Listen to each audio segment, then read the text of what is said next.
بەڕێوەبەتی گشتی ئەوقافی گەرمیان کۆبوونەوەیەکمان ڕێخست بە ئامادەبوونی جەنابی کاک شێخ جەلال سەرپەرشتیار ئیداری گەرمیان و جەنابی دکتۆر سیروان بەڕێوەبەری تەندروستی گەرمیان تێدا تەبعاً باسی ئەم شەپۆلی دووەمی کۆرۆنا کرا. کۆمەڵێک ڕێنمایی باس کرا کە بە تایبەتی مامۆستایانی ئاینی کە لە ڕێگەی مینبەر و مزگەوتەکانەوە مسلمانان ئاگادارکەنەوە وەکو ڕێنمایە تەندروستیەکان. ئەوەی کە کۆمەڵێک ڕێنمایی دەرکرا ئەوەی کە ینی شایانی باز بکە ئێستا لە خزمەت جەناب تەناواسی بکەین یەکە لەو بڕیارانی کە دەرکرا ئێمە وەکو بەڕێوەبەتی گشتی ئەوقافی گەرمیان تەنسیقەکەین لەگەڵ بەڕێوەبەتی تەندروستی گەرمیانە لە ڕۆژانی هەینی بە تایبەتی لە کاتی وتاری هەینیە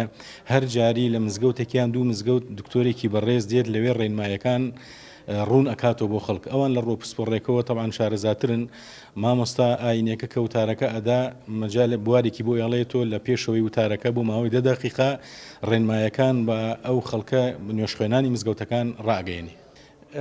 ئێمە زیاتر هەروەکو مامۆستایانی ئاینی خۆتان نەزان ئێمە مزگەوتەکان لە سنووری ئیداری گەرمیان نزیکە ئێمە 300 مزگەوتمان هەیە ینی هەر لە مزگەوتێکە ئەگەر بێت و ینی ئەوەی کە تەرکیزی خراسەر ئەگەر 200 نوێژخوێنیشی لێبێ ئەو 200 نوێژخوێنە کاتێکە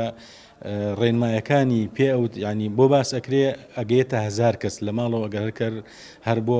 عایلەیەک گە 4 نەفر تا 5 نەفریشدا بنرێ